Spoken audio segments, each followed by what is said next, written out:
दोस्तों कैसे हो मेरे प्यारे दोस्तों। देखो, ये देखो दोस्तों, इसके जैसा बनो। Be like Sylvester Stallone. मुक्के मारते रहो, मुक्के मारते रहो, तब तक मुक्के मारते रहो, तब तक या तो वो जो बॉक्सिंग रिंग है जो वो ना फट जाए, या ये ना। तो भाई सिल्वेस्टर स्टैलोन की बात नहीं, आज मैं आपकी बात करूंगा, आज मैं अपने देश की बात करूंगा, जैसे कि मैं अक्सर करता हूं। और गाना मैं इसलिए गा रहा था क्योंकि अभी अभी हमने किशोर दा के कुछ प्यारे प्यारे नगमे सुने और गाने गुनगुनाए। क्या सिंगर था, क्या सिंगर है भाई इस देश में, काका हुआ है। लेकिन हमने उसको एज यूजुअल कभी टैलेंट को यूटिलाइज नहीं किया। और एक और टैलेंट हमारे सामने आया है, एक ये बच्चे का, ये बच्चा जो केबीसी में था, इसको हमने यूटिलाइज नहीं किया क्योंकि बहुत ज़्यादा टैलेंटेड था, इतना ज़्यादा टैलेंटेड था कि ऑप्शंस भी नहीं बोलने दे रहा था सर को। कह रहा था नहीं ऑप्शन ना चवानू, आंसर दीवानू। गुजरात से था तो मैं गुजराती बोलने की एक फील्ड कोशिश करता हुआ। तो मैं इसमें मोटी मोटी और थोड़ी सी तथ्यात्मक बातें करता हूँ कि क्या कारण है ये बच्चा जो है आजकल ट्रोल हो रहा है और क्यों इसको ट्रोल बिल्कुल नहीं किया जाना चाहिए। देखो भाइयों और भाइयों की बहनों, किसी भी बच्चे को ट्रोल करने का कोई रीजन नहीं है। अगर आपको मारना ही है, लठ मारनी है, तो उसके माँ बाप को मारो। उसके माँ बाप को इसलिए मारो क्योंकि उसके माँ बाप जिम्मेवार हैं ऐसी पनौती पैदा करने के लिए। और ये बच्चा बहुत अच्छी कंडोम एड में यूज किया जा सकता है। देखिए ना आपने लापरवाही का नतीजा, तो इसको यूज कर सकते हैं आप। और उसके माँ बाप को जरूर दिखाएं क्योंकि असली कमी, असली लापरवाही सिर्फ माँ बाप की होती है भाई। बच्चा तो एक पौधा है, माँ बाप उसकी मिट्टी है, माली है। पौधे की गलती है क्या? उसके आसपास कांटे लगे हुए हैं, कंडे लगे हुए हैं। गलती किसकी है? गलती है माली की। गलती है उन लोगों की जो ये तक नहीं डिसाइड कर पा रहे उस शो के दौरान कि बेटा तू बैठा किसके सामने है।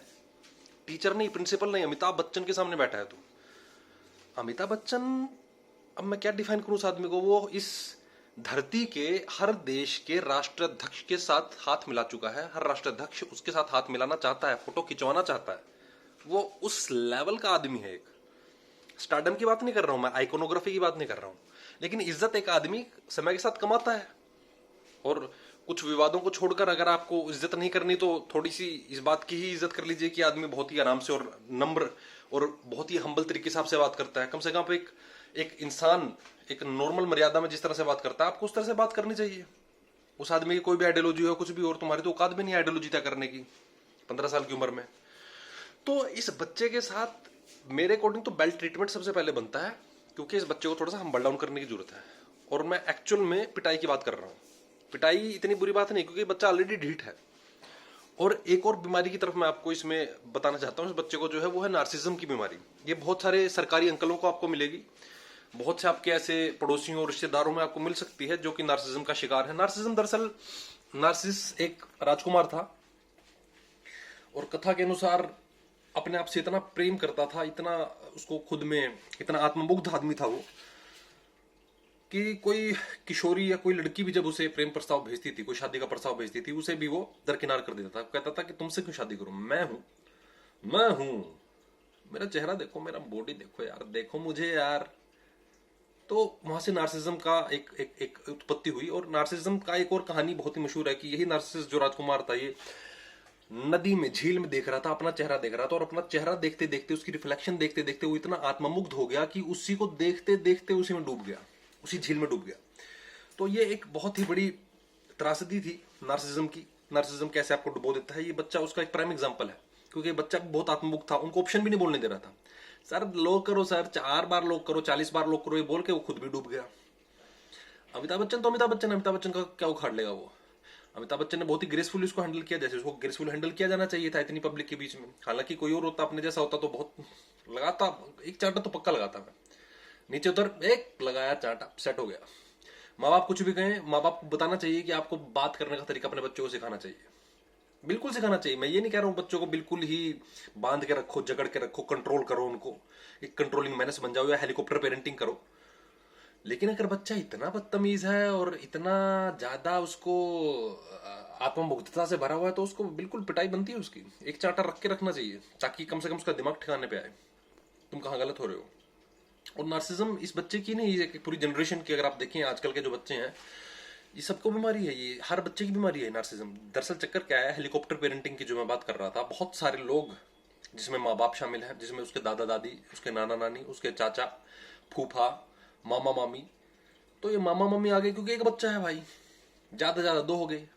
तो एक बच्चा जो है उसके ऊपर सब 8-10 लोगों की निगाहें लगी हुई हैं। और वो उल्लू का पट्टा जैसे ही दांत मारता है, जैसे ही पैर पटकता है, उसके लिए हर खिलौना, हर चॉकलेट हाजिर है।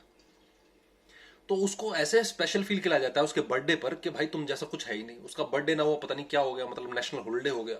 सब बैठे हुए हैं 5-5 घंटे अपने घरों से आकर उसके लिए, उसका बर्थडे मनाने। परी बनाया जा रहा है, पापा की परी बनाया जा रहा है उसको। तो ये लड़की लड़के की जेंडर की बात से अगर आप हट जाएं तो ये एक बहुत सीरियस समस्या है, खासकर की लगातार टूटती हुई फैमिलीज में एक त्रासद समस्या है ये। पहले सबके बच्चे आपस में खेलते रहते थे, उनका दिमाग भी काफी हद तक ठीक रहता था, कुनबे बने होते थे, लड़ते पीटते रहते थे। और मैं ये नहीं कह रहा हूं कि ये फैमिली ठीक है या बड़ी फैमिली ठीक है, मैं बात कर रहा हूं प्रभावों की। जब परिवार टूटते हैं तो कैसे एक बच्चा इतना इंपॉर्टेंट हो जाता है उसके आसपास के माँ बाप के लिए, स्कूल के लिए, प्रिंसिपल के लिए, लोगों के लिए। बाहर गार्ड रखे जा रहे हैं स्कूल के बाहर। और हेलीकॉप्टर पेरेंटिंग का ही एक ही रूप है जिसमें बच्चा अपने आप को स्पेशल फील करता है कि सब मेरी ओर देख रहे हैं, सब मेरी ओर देख रहे हैं, मैं कुछ स्पेशल हूं। और ये डंगर लोगों को और ज्यादा बढ़िया फील करवाता है मोबाइल, इंस्टाग्राम। जब वो किसी स्टार को देखते हैं तो स्टार को नहीं देखते, वो खुद को देखते हैं उसमें, और बिल्कुल उसकी तरह एक्ट करने की कोशिश करते हैं। तो आप जितने भी हूं हा वाले पंजाबी सॉन्ग्स जिसमें आप सुनते हैं, जिसमें गड्डी मेरी, जीप मेरी, जो भी उनके नाम है, सेंट्स के नाम है, परफ्यूम्स के नाम है, जो भी उनमें दारू, वोदका, उजूल, जिए और बकारडी ब्लास्ट हो रहा है, जो मेरे पास एक लिक्वर स्टोर है पूरा, और I am a millionaire, Italy the made. तो ये सारे शब्द यूज किए जा रहे हैं, वो हनी सिंह को नहीं देख रहे या उस पर्टिकुलर रॉक स्टार को, खुद को देखते हैं उसमें और खुद को वैसा फील करते हैं, क्योंकि दिमाग कम है ना, तो वो फील ही नहीं कर पाते कि रियलिटी में वो उसके जेब फटी हुई है। लेकिन एक नार्सिज्म आपको बेचा जा रहा है, क्योंकि दूसरा आदमी अपने आप को ऑलरेडी ऑलरेडी जो आदमी मिलियनेयर है अपने आप को शो कर रहा है। और बच्चा फट से उसकी जो एस्पिरेशन होती है, क्योंकि दिमाग एक बहुत ही कच्चा होता है इस टाइम, तो उसका दिमाग फट से कैच करता है, एस्पायर होता है वैसा बनने के लिए। और जब आप वैसा बनने के लिए एस्पायर होते हो तो वैसा अपने आप को शो करते हो, वैसा आप फील करते हो अपने आप को। आप विवेकानंद जैसा एस्पायर होने की कोशिश करोगे तो विवेकानंद जैसा काम करोगे ना, आप ध्यान सीखोगे, आप तपस्या करने की सीखोगे, आप कोशिश करोगे कि आप मेटलिस्टिक चीजों के चक्कर में ना आए, या गौतम बुद्ध की तरह आप सोचें कि माया क्या है या ध्यान के प्रयोग क्या है। जब आप उल्लू के पट्टों को फॉलो करोगे तब आप क्या सोचोगे, यो हन्नी सिंह ऑलरेडी ऑलरेडी मैं तो अराइव्ड हो चुका हूं, मैं तो अचीव कर चुका हूं, क्योंकि मेरा जो स्टार है जिसको मैं देख रहा हूं, सलमान बॉयजॉन, वो ऑलरेडी इस तरह से बात करते हैं, और नॉर्मल इंटरव्यू में भी इस तरह से ही बात करते हैं। हमने कभी एक नॉर्मल इंसान को देखा ही नहीं, क्योंकि हमने नॉर्मल इंटरेक्शन ज्यादा इंसानों से नहीं की। हमारे माँ बाप ने भी हमें बहुत इंपॉर्टेंट फील कराया, ये हमारे जो स्टार हैं ये ऑलरेडी बहुत इंपॉर्टेंट है और मुझे जैसा बनना है। तो ये दो जो मेरी इंटरेक्शंस हो रही हैं मेरे एनवायरनमेंट में, ये मुझे लगातार फोर्स कर रही हैं कि मैं भी इंपॉर्टेंट फील करूं अपने आप में, क्योंकि मेरा स्टार बहुत ही स्पेशल आदमी है, सेलिब्रिटी है। आई एम ऑल्सो सेलिब्रिटी, माना भी सेलिब्रिटी, तो मैं उसकी तरह एक्ट करूंगा, चालू एक्ट करूंगा, ओवर स्मार्टनेस दिखाऊंगा।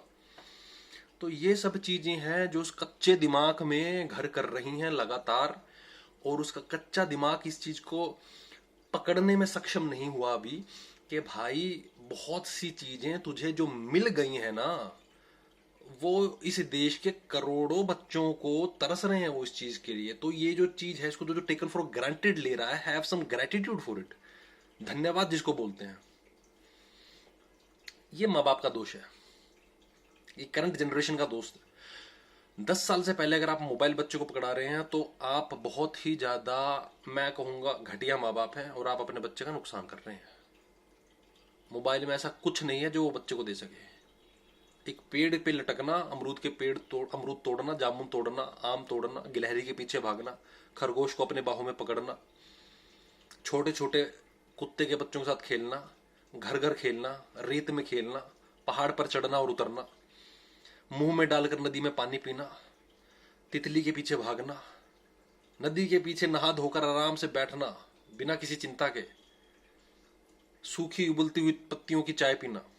इन सब चीजों के लिए जो हम पैदा हुए हैं, उन सब से आप उस बच्चे को वंचित कर रहे हैं इस फालतू का एप्पल और आईफोन के चक्कर में, जो बने ही बेचने के लिए हैं। मैं वीडियो को ज्यादा लंबा नहीं खींचूंगा। बात इसी पर मैं समाप्त करता हूं कि अगर आप बच्चे को पेरेंटिंग देना चाहते हैं तो उसे ज्यादा से ज्यादा नेचर के और उसकी खुद की नेचर के करीब लेकर जाएं। वीडियो अच्छी लगी हो तो धन्यवाद, सब्सक्राइब जरूर कर लें। जल्दी मिलते हैं। वंदे मातरम।